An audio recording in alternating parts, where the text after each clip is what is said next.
Halo sahabat semua.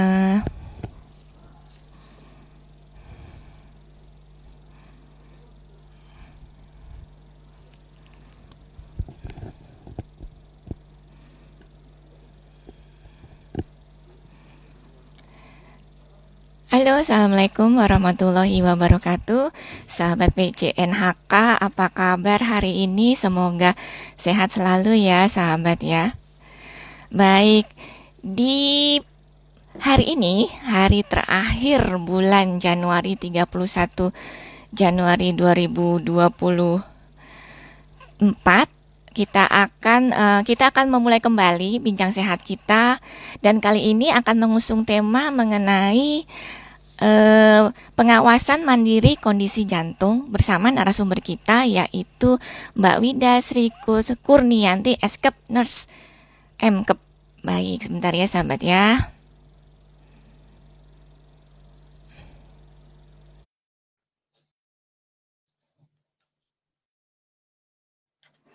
Baik, sebelum Mbak Wida bergabung dengan kami, oke, saya akan membacakan sedikit CV dari Mbak Wida.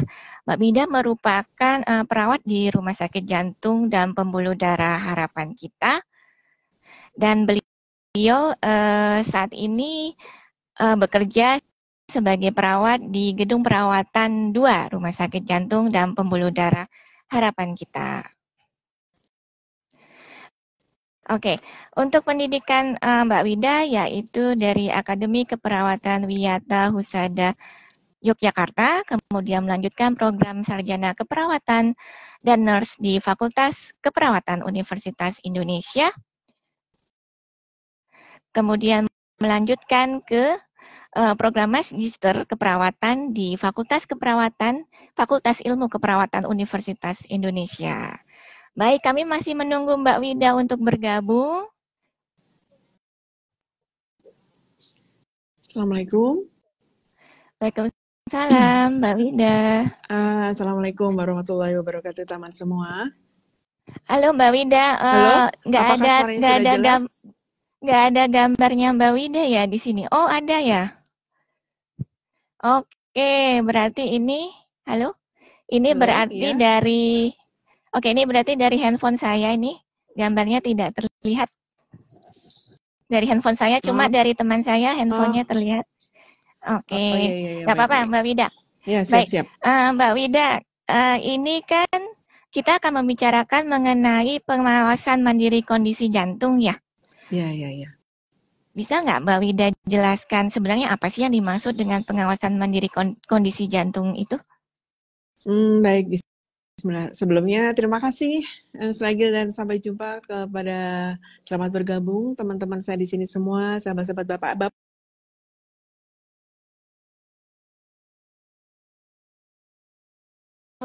Warahmatullahi wabarakatuh. Ya. Saya ucapkan selamat sehat semua, mudah-mudahan semua dalam kondisi yang baik. Jadi bergabung dalam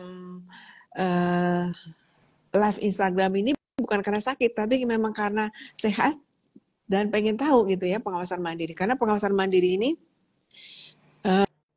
adalah karena saya dari sisi perawat, saya sebagai seorang perawat ada sebuah teori namanya dari teori OREM.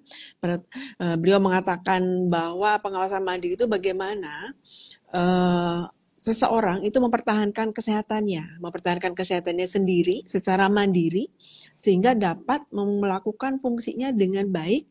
Nah, kemudian didukung lagi oleh satu teori, yaitu teori dari Roy yang mengatakan bahwa untuk mempertahankan kesehatan diri, menjaga tetap optimal dengan kualitas hidup yang baik, itu adalah perlu proses adaptasi.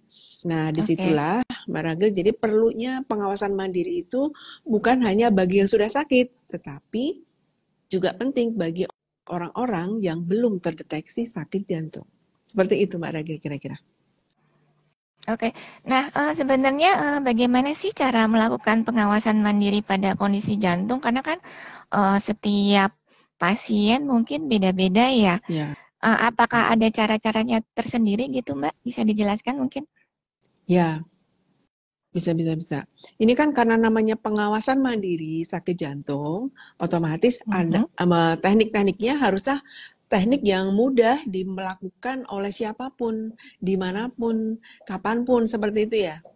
Nah, memang yang perlu diawasi itu adalah misalnya keluhan atau apa yang dirasakan sendiri. Jadi harus aware terhadap dirinya sendiri. Contoh, eh yang paling mudah ya, itu adalah merasakan, oh saya sesak nafas, oh nafas saya pendek, oh saya berdebar, ya. Kemudian kok saya sekarang sering merasa capek, atau saya sering merasa pusing, atau saya beberapa kali pingsan, atau kok saya Oke. merasa berdebar-debar ya tiba-tiba. Seperti Mhm. itu, Mbak Ragil. Itu hal-hal itu yang perlu diwaspadai dan bisa dilakukan oleh setiap orang dengan merasakan dirinya sendiri, aware terhadap dirinya sendiri dulu. Oke, baik. Jadi kita harus aware atau waspada terhadap diri kita sendiri ya, Mbak Iya. ya. Oke, sebenarnya ada hal-hal yang perlu dicek nggak sih dalam pengawasan mandiri pada kondisi jantung ini? Karena kan oke, aware gitu kan. Terus Ya, apakah ada alat atau semacamnya yang diperlukan dalam melakukan pengecekan atau pengawasan mandiri kondisi jantung, Mbak? ya, ada sekali, ada dari yang manual sampai dengan yang high teknologi sekarang. Misalnya dengan manual, oh saya mau mengecek diri saya, tapi saya nggak punya alat apapun, boleh dengan cara mengecek nadi misalnya, dengan cara meraba Ya. nadi sendiri. Jadi kita harus mengecek nadi dalam 1 menit full, kita meraba nadinya di mana. Kemudian sering-sering meraba dadanya, apakah ada berdesiran atau berdebar. Kemudian kalau dengan alat, bagaimana kalau dengan alat? Sekarang sudah banyak sekali tersedia device-device mulai dari berbentuk jam tangan, bisa berbentuk dari HP pintar ya, telepon-telepon pintar sudah dapat minimal mendeteksi daripada denyut nadinya teratur atau tidak gitu Mbak. Itu untuk yang ini ya alat-alat yang bisa digunakan. Bisa saturasi oksigen pun bisa, tekanan darah dan itu bisa didapatkan dimanapun. Seperti itu. Oke. Eh, itu kalau misalnya kita melakukan pengawasan mandiri itu benar-benar mandiri kita sendiri atau memerlukan pendamping nggak sih Mbak sebenarnya Mbak? Atau mungkin kita manggil tenaga kesehatan gitu seperti semacam home care gitu? Hmm, ya ya ya. Bisa, bisa dilakukan mandiri ya untuk mengenali diri kan kita harus benar-benar sendiri dulu nih kan. Benar-benar mengenali Oke. diri sendiri.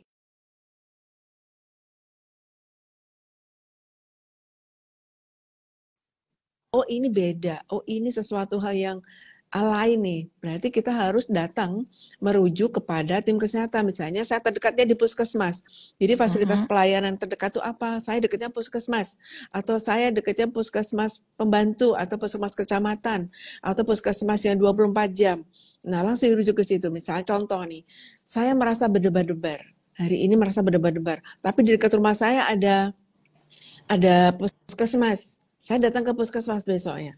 Saya datang ke puskesmas, sampaikan keluhannya nanti oleh dokter di puskesmas, oleh petugas kesehatan di puskesmas akan dilakukan. Tapi memang jadi tidak bisa mandiri bermandiri saja, tapi minimal mengenal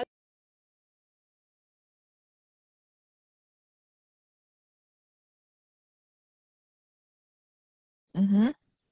mas atau di dekat rumahnya ada perawat atau dekat rumah tetangganya ada dokter atau bidan atau tenaga kesehatan lain yang memang bisa untuk diajak berkompeten dalam berkomunikasi atau berdiskusi dengan kondisi kesehatannya. Itu penting. Oke. Kemudian ada nggak sih semacam edukasi gitu untuk bagi pengawasan jantung mandiri ini? Ketika biasanya nih edukasinya dan biasanya edukasinya diberikan pada saat kapan ya Mbak? Pada saat sesudah dia pulang rawat Hmm. atau di poli sendiri tuh diberikan edukasi gitu nggak sih Mbak? Oh ya baik-baik. Benar-benar pertanyaan bagus nih Mbak Ragil nih. Jadi Hmm. kalau kita melakukan edukasi, edukasi itu kan apapun tindakannya. Jadi kalau saya boleh meng-highlight, apapun tindakannya, apapun proses medis yang sudah dilalui, tetapi edukasi itu adalah yang paling penting. Nah, edukasi ini tentu saja dilakukan kapan? Tentu saja ya ketika pasiennya sudah, misalnya ini pasien dalam kondisi perawatan, kan kita punya ya namanya preventif promotif dulu, preventif dulu. Nah, kalau misalnya edukasinya ini diberikan kepada misalnya seseorang yang sudah dirawat, sudah pernah dirawat misalnya, berarti edukasi yang akan diberikan oleh perawat, edukasi yang akan diberikan oleh dokter, edukasi yang akan diberikan oleh petugas farmasi, oleh apoteker atau dietitian yang secara gabungan, secara multidisiplin ilmu tadi diberikan kapan saat pasiennya stabil. Tentunya saat pasiennya stabil, kemudian kita juga memberikan edukasi kepada keluarga, karena prinsipnya kalau dalam Kemenkes itu di undang-undangnya mengatakan kita itu memberikan pelayanan kesehatan kepada individu, artinya kepada pasien, kepada keluarga, dan juga kepada masyarakat, Mbak Ragil. Jadi nggak boleh hanya kepada, pasiennya saja, keluarganya saja, tetapi benar-benar edukasi itu diberikan kepada individu sesuai amanat undang-undang ya, kepada individu, kemudian kepada keluarga, dan kepada masyarakat. Seperti itu, Mbak Ragil. Oke, baik. Jadi edukasi itu macam-macam ya Mbak ya, yang tadi dijelaskan oleh Mbak Wida tadi, dari perawat ada, kemudian mungkin kalau dia memerlukan dietitiannya nanti juga memberikan edukasi. Selain itu juga dari dokter DPJP-nya sendiri ya Mbak ya. Seperti itu ya. Apoteker juga Mbak Raga tadi, apoteker. Oke, apoteker dalam cara minumnya bagaimana, cara minum obat, gitu kan ya.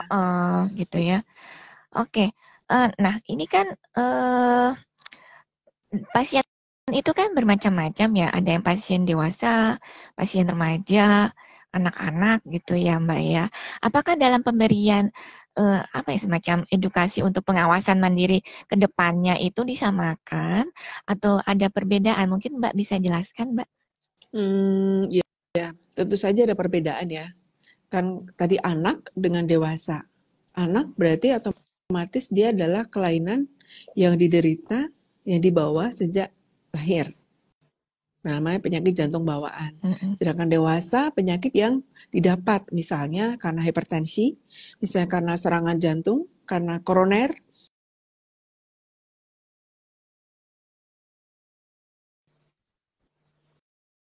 gagal jantung misalnya, atau seorang yang sudah dengan penyakit katup jantung, atau pasien yang sudah dengan operasi, nah itu akan tentu saja berbeda.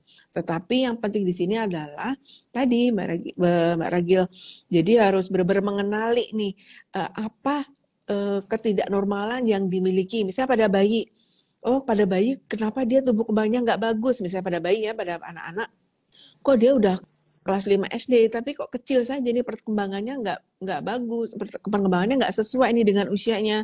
Anak kelas 4 SD tapi masih sebesar anak kelas TK misalnya, seperti itu. Nah, itu berarti ada satu hal yang tidak normal ya, sesuatu yang tidak normal. Apakah ketidaknormal ini baru dibawa ke fasilitas kesehatan, baik kepada puskesmas atau lain.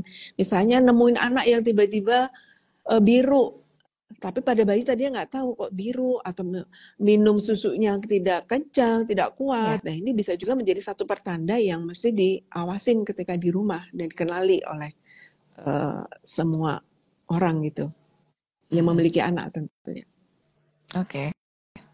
Berarti kalau anak itu edukasinya lebih pada orang tuanya ya? Ya, betul.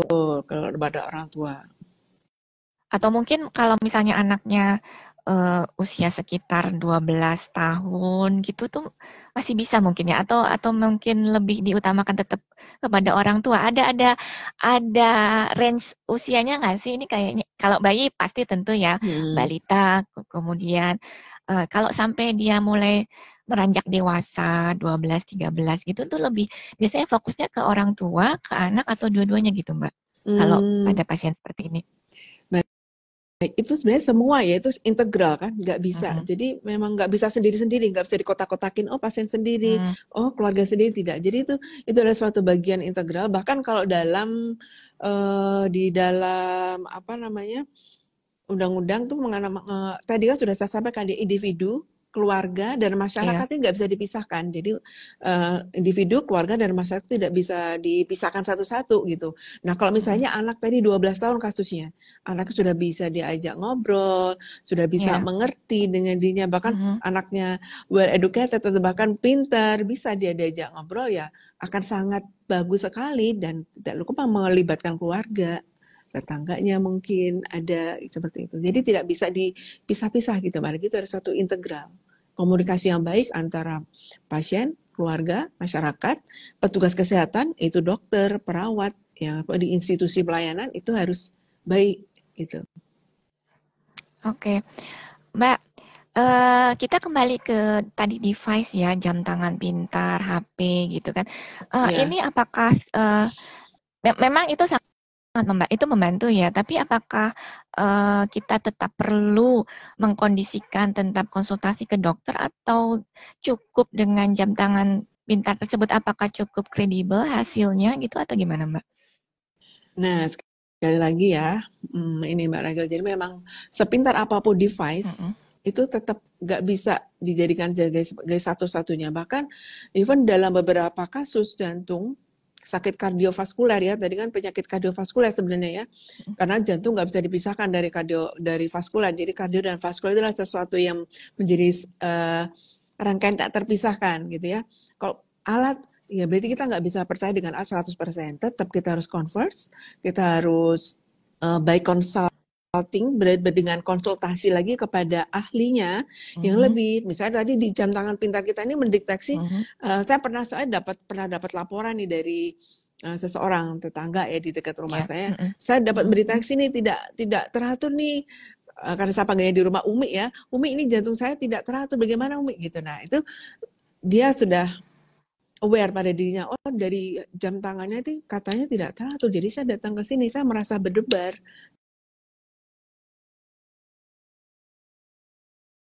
Pun kita tetap harus bisa kita setelah mengetahui ya ini agak kesenjangan. putus-putus, agak putus-putus. Maaf. Oke, silakan Mbak dilanjutkan kembali Mbak. Oh iya, tadi sampai di mana tadi Mbak Ragil yang putus ya? Yang sampai dia jantungnya berdebar-debar setelah melihat hasil dari jam tangan pintar.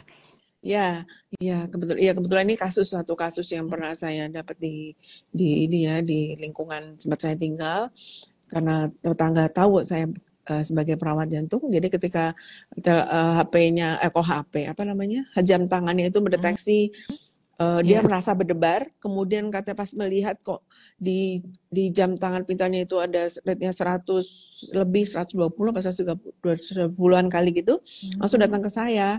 Jadi ini bagaimana gitu lah, berarti baru recheck. Untuk lakukan recheck itu penting tetap. Oke.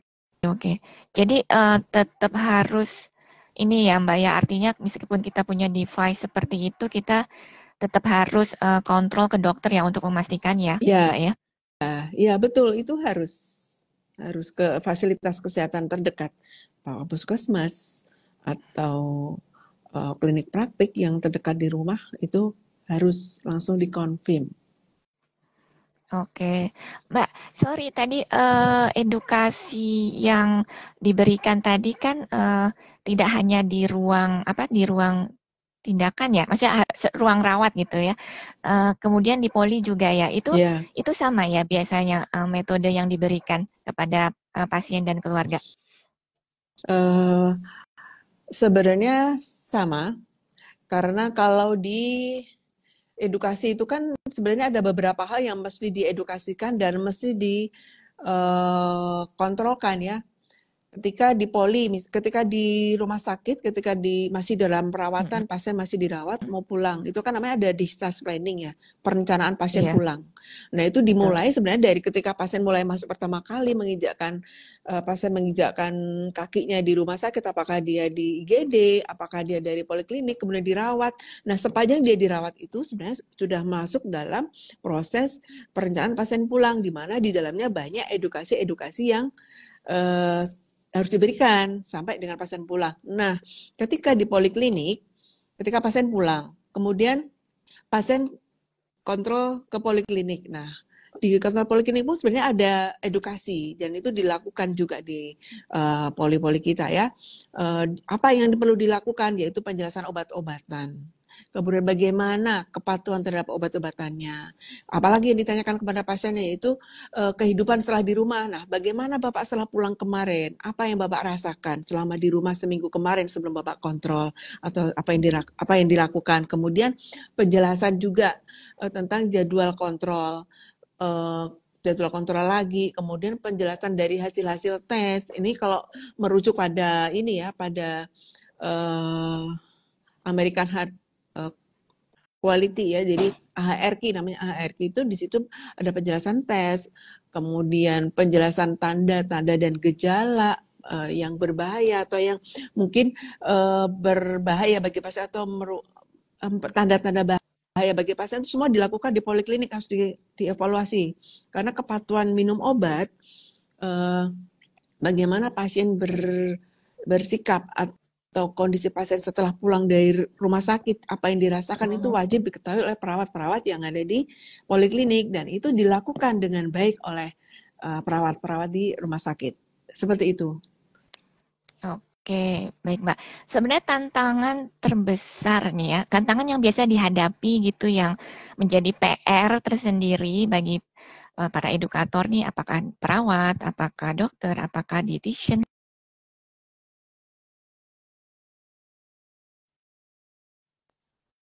Terus, Halo Mbak Wida. lalu izin boleh diulang pertanyaan tadi, terputus? Oh oke, baik. Sebenarnya Iya. tantangan terbesar apa yang dihadapi atau saat ini masih menjadi PR tersendiri bagi para edukator untuk memberikan edukasi kepada pasien ini, Mbak? Tantangannya apa ya? Tantangannya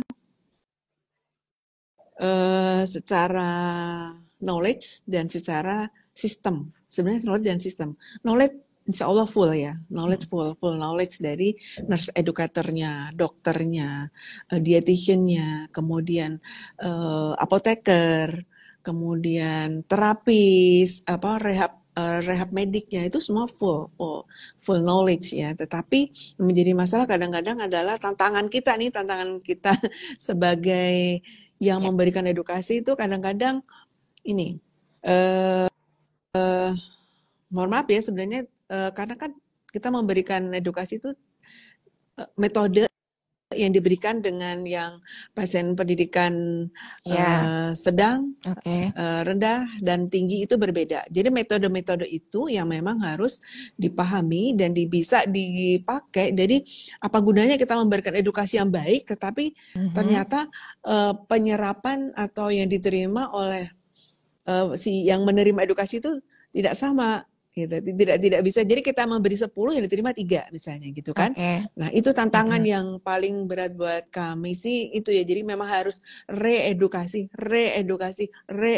itu penting gitu. Jadi tidak bisa edukasi cuma sekali, boleh berkali-kali, bahkan 10 kali, bahkan setiap kali datang juga pasti diberikan. Itu tantangannya sih itu. Itu ya. Jadi memang diperlukan sekali kita melihat kondisi pasien itu sendiri dan keluarga seperti apa ya, Mbak ya. Ya. Oke. Betul. Oke, baik. Kalau misalnya ini kembali ke anak-anak nih, Mbak. Oh ya.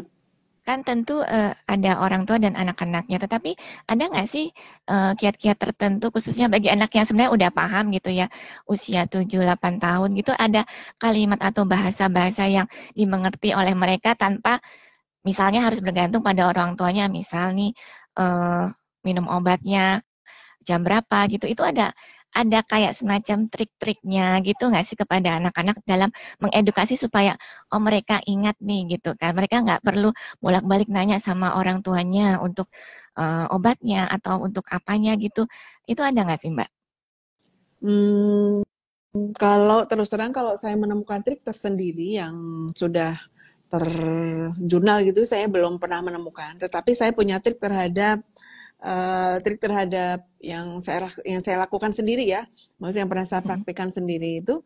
Jadi anak-anak itu kan walaupun dia kecil, tapi kan dia juga bisa memahami apa yang terjadi pada dirinya. Jadi ketika kita beritahu, oh ini sakit, ini harus diobatin. Nah caranya seperti ini. Nanti diberikan pilihan, kita kan mau sehat ya. Berarti anak harus menciptakan kedisiplinan sebenarnya, menciptakan kedisiplinan pada anak dengan cara memberitahu dia tadi. Memberitahu itu tidak hanya cukup sekali langsung udah dikasih tahu kok nggak bisa ya, tidak bisa begitu. Jadi harus diulang-ulang. Jadi supaya anak mengerti, situ sih triknya. Triknya anak juga bisa bisa kok mengerti, anak juga bisa paham, dan ada anak yang mudah diberikan obat, anak yang mudah diberikan anjuran juga banyak kok. Oke. Kemudian kalau misalnya ada konsultasi seperti itu, maksudnya artinya ada konsultasi yang terkait hal yang lupa itu, pasien bisa bertanya kepada, maksudnya apakah ada nomor yang bisa dihubungi atau tetap harus konsultasinya melalui rumah sakit, melalui website atau apa gitu, Mbak?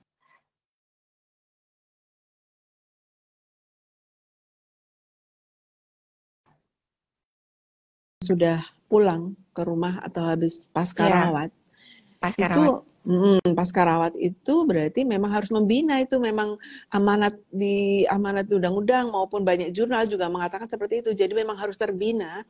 Bahkan Kemenkes juga mengatakan itu harus ada tuh eh, satu komunikasi yang terbina antara pasien dengan perawatnya, pasien dengan dokternya, dan bisa on call gitu, bisa diberikan. Kan di rumah sakit juga punya ya hotline, kemudian Iya, website, juga punya link-link yang bisa dimanfaatkan untuk menyampaikan keluhan-keluhan itu, kalau nggak salah ya Mbak Ragil ya. Sama aja iya benar.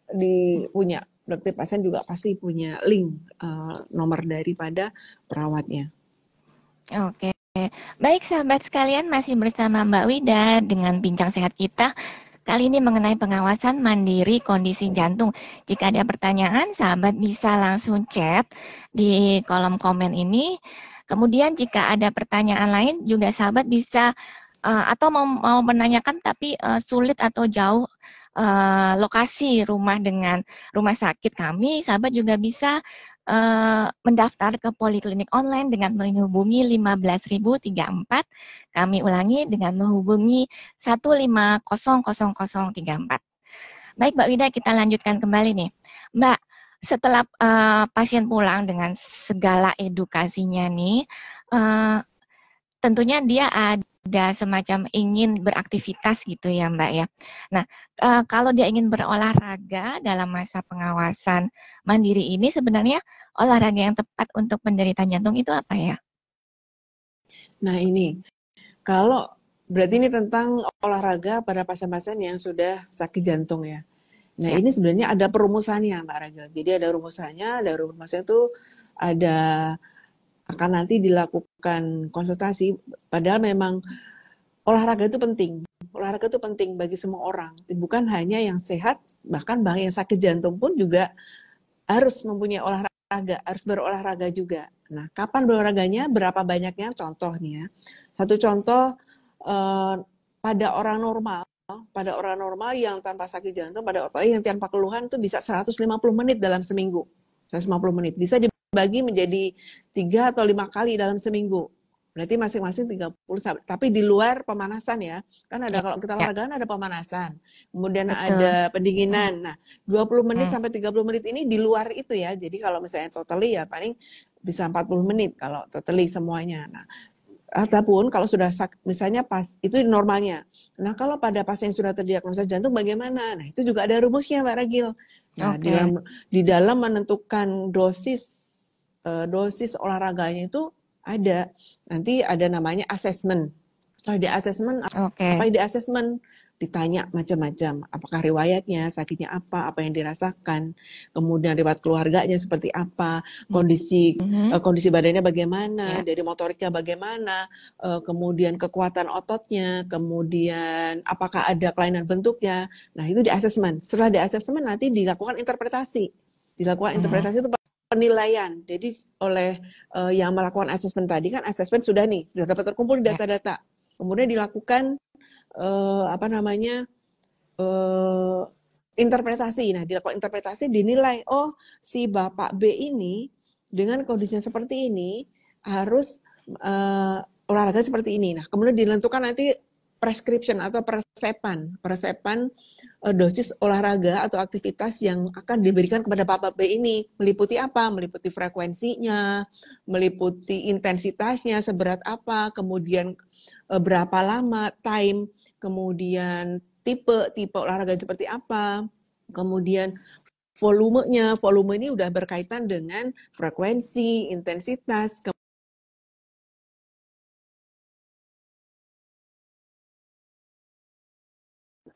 volume, kemudian progres, nanti akan dinilai. Jadi itu bertahap Mbak Ragel itu, jadi tidak bisa dilakukan, oh kamu harus olahraga 30 menit sehari, 30 menit 3 kali dalam seminggu, tidak seperti, tapi ada resepnya. Apalagi sudah sakit jantung. Seperti itu Mbak. Oke. Oke, jadi pada saat dia pulang dari rawat ataupun mungkin dari poli itu udah ada edukasi yang ini olahraga yang bagus ini seperti ini gitu kan. Kemudian makanan yang tepat untuk penderita Bapak dengan sakit kondisi jantung ini makanannya ini gitu ya Mbak ya? Iya, betul. Jadi nanti ketika pulang sudah ada tuh resep-resep seperti itu, olahraga seperti ini. Kapan? Ketika apa yang harus dilakukan nanti di rumah. Ketika menemui, misalnya saya udah olahraga nih suster, saya sudah olahraga, lagi olahraga saya deg-degan. Nah dia lapor, dia akan diberikan, oh saya udah olahraga seperti ini lapor.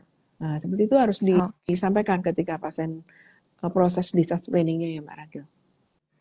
Baik. Oke, ini sudah ada pertanyaan dari Instagram. Yang pertama dari L_Zata05. Permisi, maaf kalau dokter spesialis jantung adanya hari apa?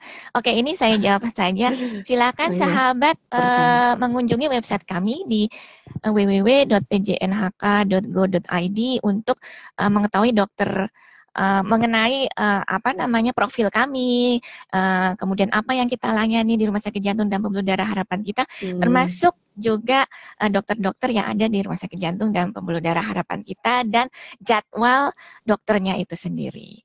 Baik, yang berikutnya dari Foni Otolua. Bagaimana cara pengawasan mandiri pada pasien pos ASD? Bagaimana cara pengawasan mandiri pada pasien pos ASD? Pengawasan, sebentar ya saya sambil tulis pertanyaannya ya. Pengawasan mandiri pada pasien pos ASD. Maksudnya ASD closure mungkin ya? Atau penutupan ASD? Sepertinya ASD closure ini Mbak. Oh ya, pentingnya. Ya, kalau sudah dilakukan closure atau penutupan dari, kan namanya ASD itu kan berarti adanya lubang atau adanya sekat antara atrium atau ruang jantung yang di atas itu kan ada jalan pintas gitu ya, udah ditutup. Nah, insya Allah berarti sudah profit ya, sudah fit gitu ya. Berarti memang perlu di pengawasan mandirinya. Nanti kan ada pengawasan mandiri rumah, berarti adakah keluhan yang memberat, misalnya sesak nafas, apakah masih ada, cepat capeknya berkurang atau tidak, kemudian pertumbuhan daripada berat badannya sudah sesuai apa belum, ya kan, itu juga pengaruh, karena kan pasien-pasien dengan congenital heart disease atau penyakit jantung bawaan atau kelainan jantung bawaan ini rata-rata akan mengalami penurunan pertumbuhan kan. Nah, ketika sudah dilakukan, usia berapa dilakukan itu, nah itu biasanya akan mengalami perbaikan. Nah, itu harus di mandiri, di pengawasan mandiri, perkembangannya, kemudian ada berdebar atau tidak, sesak yang berkurang atau tidak, aktivitas sehari-harinya lebih baik atau tidak, itu harus di observasi juga gitu Mbak Ragil.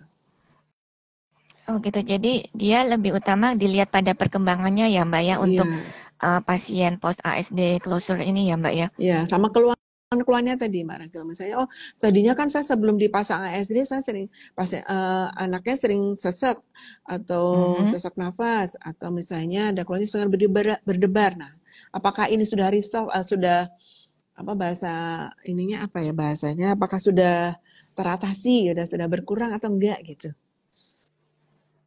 Oke, baik. Oke, untuk sahabat Foni Otolua, semoga jawaban dari Mbak Wida menjawab.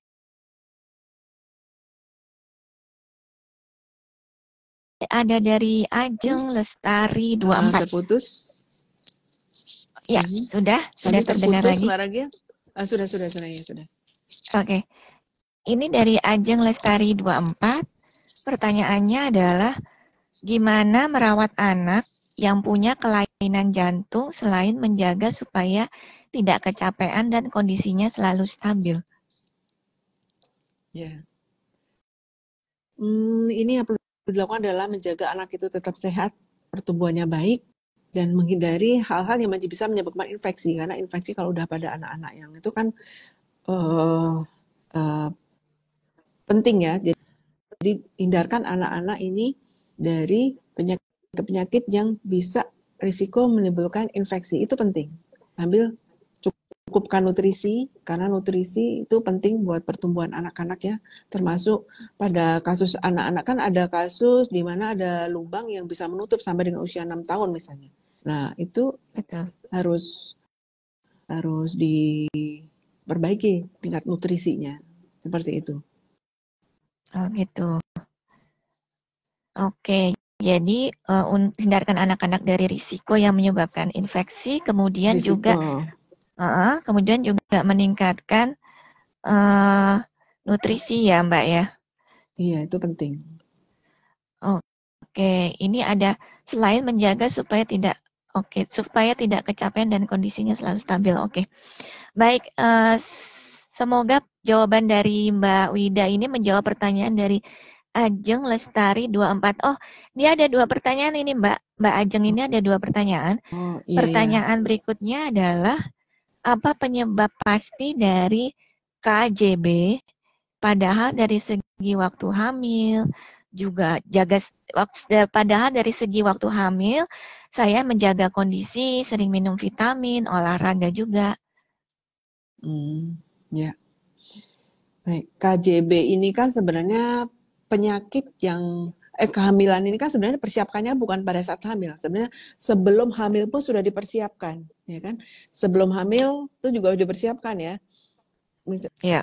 Merencanakan kehamilan pun sudah direncanakan, misalnya dengan minum asam folat, karena kan asam folat itu penting buat pertumbuhan janin ya, perkembangan janin itu penting. Jadi ada juga faktor genetik juga bisa, faktor mutasi juga, faktor genetik, faktor infeksi juga bisa. Jadi bukan hanya saat hamil saja dijaganya, karena kan sebelum hamil pun persiapan mau hamil, bahkan persiapan mau menikah nih, bagi yang masih muda-muda mau menikah, itu juga harus sudah mengkonsumsi vitamin yang untuk mempersiapkan kehamilan gitu. Jadi jangan hanya pas hamil saja, karena kan juga ada sifatnya genetik memang ya, penyakit kelainan jantung bawah ini ada yang bersifat genetik. Jadi periksa apa namanya itu ya, riwayat kesehatan keluarga, bisa adakah keluarga yang sakit sama, atau pernah keluarga yang sakit jantung, apakah yang meninggal mendadak, itu juga penting dilakukan untuk salah satu pengawasan persiapan kita terhadap kondisi jantung. Seperti itu sih Mbak Rachel. Oke, jadi memang genetik kemudian adanya infeksi juga mempengaruhi ya Mbak ya, meskipun mungkin obat-obatan sebelumnya pada saat mungkin sebelum trimester 1 terutama ya. Terutama trimester 1 ya.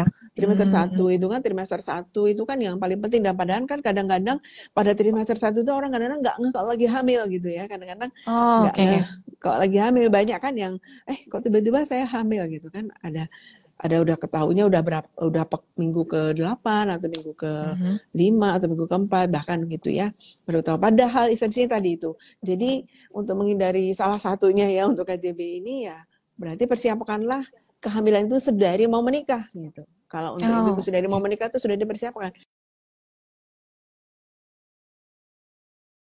Jadi sahabat Ajeng Lestari 24 tadi. Ya, halo. Ya Mbak, terputus. Halo. Halo, iya udah terdengar.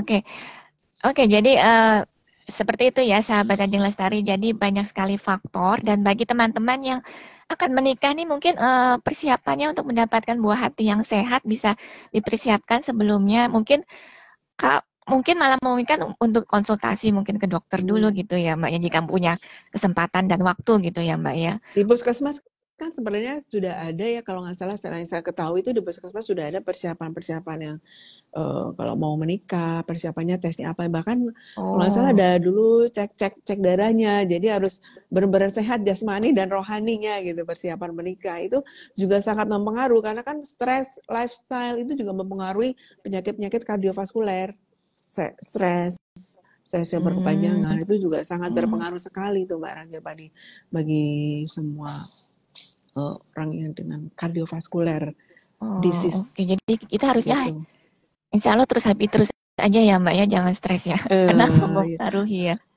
Bida banyak bersyukur. Mempengaruhi kondisi jantung kita juga. Sangat berpengaruh psikologis. Lifestyle itu yang penting tuh Mbak Ragil. Oh, oke.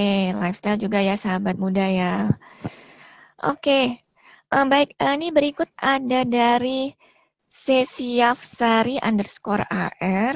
Pertanyaannya, anak dengan PJB tipe VSD PM 3-4 mm apakah bisa menutup sempurna, Dok? Ya, mungkin tidak melihat ininya ya, jadi beliau menanyakan hal tersebut, tapi mungkin kalau Mbak Wida bisa menjelaskan, dipersilakan. Oh ya, baik. Ini berarti pertanyaan tentang penyakit jantung bawaan lagi nih ya Mbak Ragil ya? Ya, iya. Betul Mbak. Tadi ASD, ASD apa VSD tadi? VSD PM. Berarti, oh iya, VSD perimembran berarti. Jadi ini VSD itu berarti kan adanya lubang nih kan. Kalau jantung punya 4 ruang, ini ruang yang bawah, ruang bawah jantungnya itu di antara kanan kirinya itu ada lubang.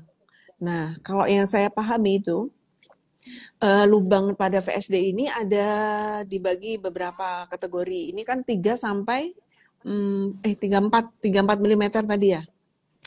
Ya, 3 sampai 4 mm. 3 sampai 4 mm. Nah, kalau kan ada yang kurang dari 3 mm ini biasanya VSD-nya kadang-kadang tuh tanpa keluhan anaknya. Kemudian bisa menutup sebelum usia 6 tahun. Nah, kemudian kalau yang tipe keduanya itu yang 3 sampai 5 cm. 3 sampai 5 mm, mohon maaf. 3 sampai 5 mm. Kemudian tipe yang ketiganya itu antara lebih dari 6 sampai 10 mm.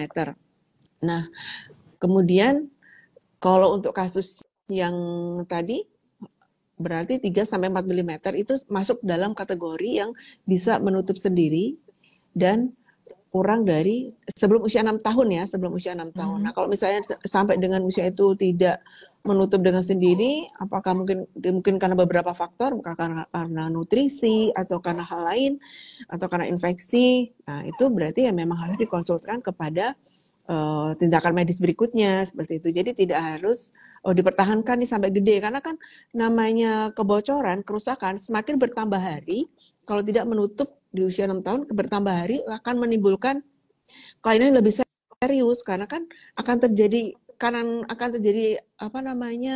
arus atau shunt shunt itu aliran akan terjadinya aliran dari harusnya kan tertutup rapat nih, tapi karena dia ada bolong, ada lubang, berarti akan ada aliran yang bolak-balik di antara belum bolak-balik, akan ada aliran dari kiri dulu ke kanan, dan itu nanti akan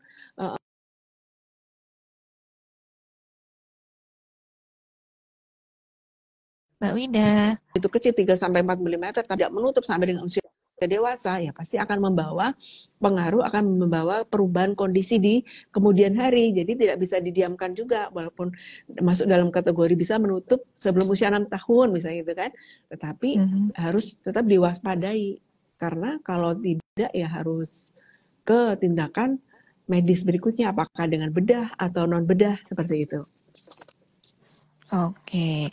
Baik, semoga jawaban dari Mbak Wida bisa menjawab pertanyaan dari sahabat Sesiafsari _AR. Baik, Mbak. Ini ada lagi pertanyaan dari Tiwina Lole. Bagaimana cara memotivasi pasien yang nggak mau minum obat dengan alasan bosan? Jadi ini edukasi ke pasiennya juga ya, Mbak. Gimana ke keluarga yang tinggal satu atap dengan pasien untuk memotivasi pasien agar mau minum obat. Alasannya sih bosan, seperti itu. Oh, motivasi pasien minum obat karena bosan ya? Sebenarnya ini satu hal yang agak simpel sebenarnya ya. Agak simpel buat disampaikan kepada yang bosan minum obat. Sebenarnya inilah pentingnya keluarga, pentingnya support system dari keluarga. Nah, berarti harus ditanyakan, sebenarnya apa makna pasien ini yang bosan minum obat tadi terhadap hidupnya?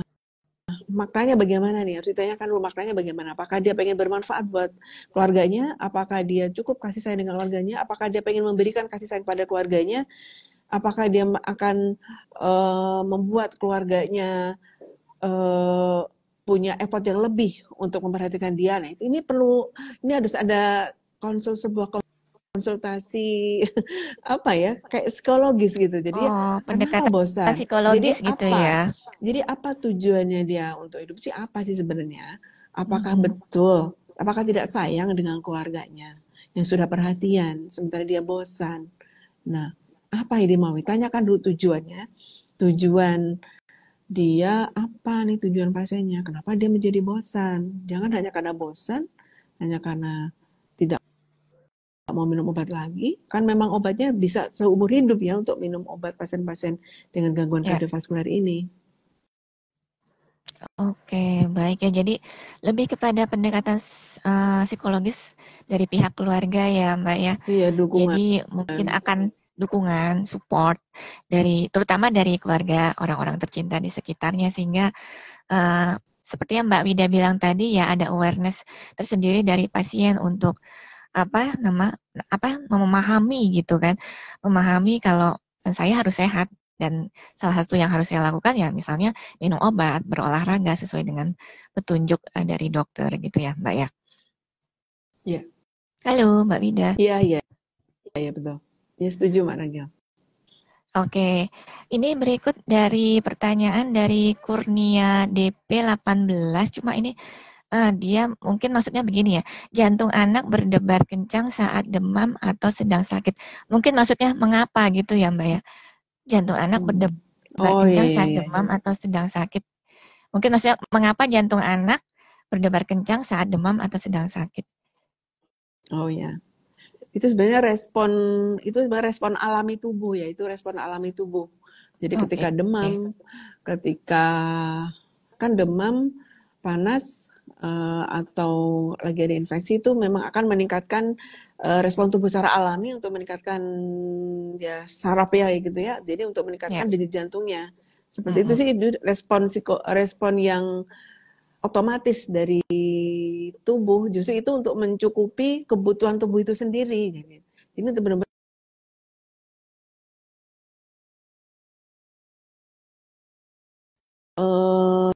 dengan sakit ini kebutuhan akan darah di seluruh tubuh itu kan lebih banyak nih. Jadi makanya jantung juga akan bekerja lebih lagi untuk mencukupi itu. Itulah Allah memberikan suatu kesempurnaan di tubuh kita. Kalau ada yang kurang, pasti udah ada yang didesain untuk Mhm. menutupi kekurangan itu.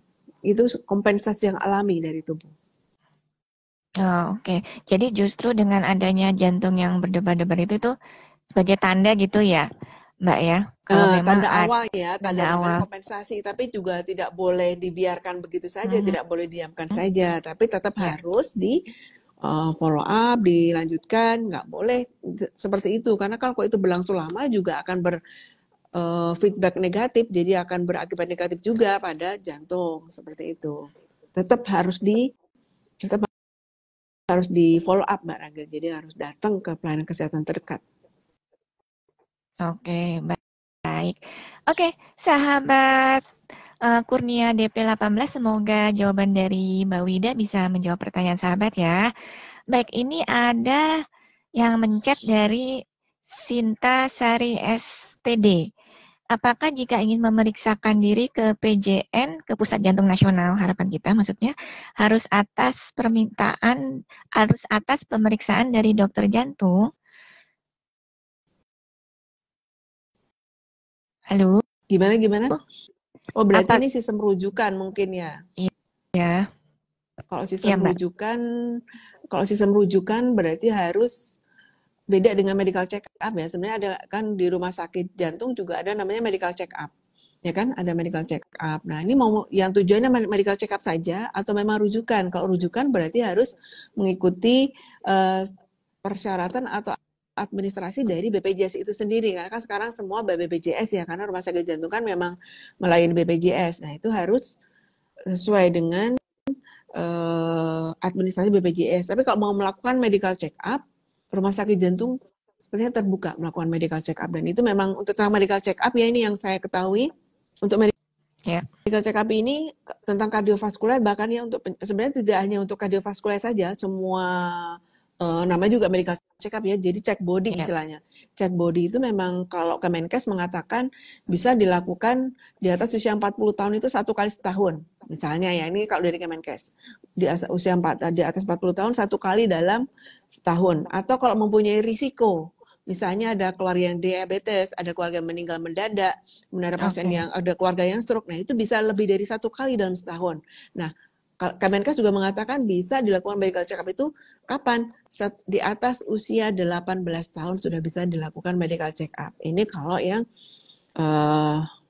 untuk mengetahui risiko-risiko ya, risiko-risiko, karena kan kalau medical check up itu sebenarnya intinya adalah untuk mengetahui risiko dulu. Kalau risikonya sudah ditahu nih, risikonya sudah tahu, berarti nanti untuk penanganannya akan lebih dini. Nah, kalau penanganan lebih dini berarti akan lebih murah nih, akan lebih murah biaya yang akan dikeluarkan oleh individu, bahkan negara kalau pakai BPJS ya akan lebih murah seperti itu. Kemudian akan terjalin juga komunikasi yang baik antara siapa? Antara pasiennya, kemudian antara perawat di rumah sakit, antara dokter di rumah sakit akan terbina dan seperti itu. Jadi beban biaya kesehatan di kardiovaskular ini kan tertinggi ya di Indonesia ini untuk penyakit tidak menular kan memang biar bisa mendetek dari awal tuh akan lebih baik gitu. Begitu Mbak Ragil. Oke, baik Mbak. Oke, sahabat Sinta Saris TD, semoga jawaban dari Mbak Wida bisa menjawab pertanyaan Mbak Sinta ya. Baik, Mbak, sebenarnya apakah kondisi, kembali lagi ke topik kita, sebenarnya apakah kondisi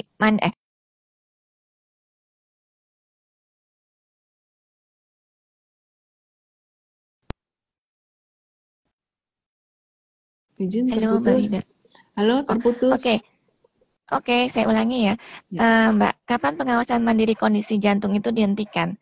Apakah memang bisa dihentikan atau memang harus terus dilakukan secara terus-menerus? Ya, ya. Jadi ini memang pengawasan mandiri itu ya tidak harus dihentikan. Oke.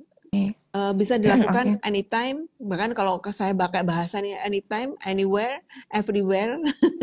Jadi harus dilakukan. Jadi kapanpun bisa, dimanapun bisa. Jadi jangan pernah bosan untuk mengenali diri sendiri. Jadi jangan pernah bosan untuk mengenali diri sendiri, dari detak jantung. Kita iseng-iseng meraba denyut jantungnya sendiri juga boleh. Iseng-iseng, bahkan hanya iseng-iseng meraba dadanya ada nggak yang berdesir-desir, itu juga salah satu pengawasan mandiri itu Mbak Ragil. Jadi jangan, ya tidak bisa dikatakan bisa berhenti atau bisa dilakukan setiap hari gitu. Tapi intinya bagaimana mengenali gejala-gejala yang tidak normal pada diri sendiri, itu yang paling penting. Tapi harus tahu dulu gejala tidak normalnya apa. Tadi sudah saya seperti sampaikan di depan ya, berdebar, sesak nafas atau nafasnya pendek, atau tiba-tiba bengkak di kaki, atau tiba-tiba batuk malam hari yang tidak karena infeksi gitu misalnya kan, tidak lagi flu, tidak lagi pilek, tapi kok batuk tiba-tiba malam hari, sering terbangun malam hari. Nah, itu yang perlu diketahui oleh kita semua gitu Mbak Regil. Oke, baik. Terakhir nih Mbak, tips-tips untuk melakukan pengawasan mandiri kondisi jantung yang efektif apa Mbak? Mungkin sebagian udah dijelaskan tadi sama Mbak Wida, mungkin bisa dibuat kesimpulan. Oh baik. Ya, ini berarti kesimpulannya daripada pengawasan mandiri pada pasien, pengawasan mandiri kondisi jantung tadi kita bicara seperti itu ya. Jadi intinya adalah kita berkaca pada tugas pemerintah tadi. Tugas pemerintah tadi adalah memberikan kepada individu, keluarga, dan masyarakat. Nah, itu baik yang bersifat fisik maupun yang bersifat psikososial maupun yang bersifat psikologis. Itu amanatnya dulu. Kemudian berhubungan dengan dihubungkan kita berjalan ke sakit jantung, ke kondisi jantung, sebenarnya kardiovaskuler ya, bukan hanya kardio saja, bukan jantung saja, tapi jantung dan pembuluh darah. Nah, jantung dan pembuluh darah itu makanya yang perlu dilakukan oleh yang perlu dilakukan oleh kita secara mandiri adalah mengenali kondisi yang tidak normal, kondisi normal sedini mungkin.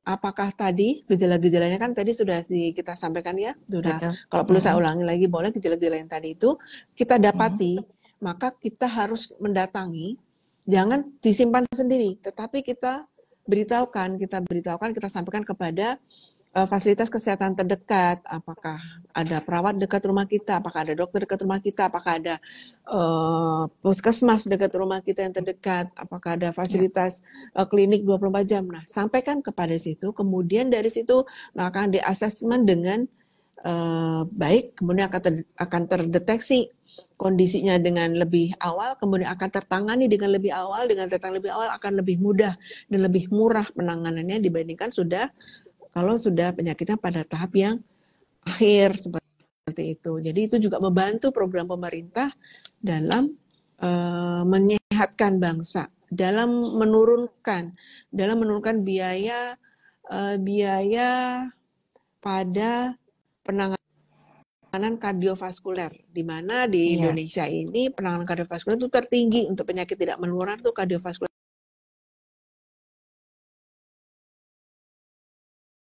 Halo, Mbak Wida. Biayaan negara seperti itu. Oke, baik, berarti memang pengawasannya, tips-tipsnya seperti itu ya Mbak ya. Jadi saya rasa semua pertanyaan-pertanyaan sahabat sudah terjawab oleh Mbak Wida. Pencegahan lebih baik dari pengobatan ya Mbak ya. Jadi seperti tips-tips yang sudah Mbak Ida sampaikan, semoga bisa bermanfaat bagi sahabat semua. Baik sahabat PJNHK, tak terasa waktu sudah mendekati 1 jam, kita akan tutup sesi ini, tapi jangan khawatir, di bulan depan kita akan bertemu lagi dalam Bincang Sehat PJNHK dengan topik yang berbeda. Terima kasih atas kehadiran Mbak Wida di sesi Bincang Sehat kita hari ini. Baik, kita bertemu lagi di bulan depan. Wassalamualaikum warahmatullahi wabarakatuh.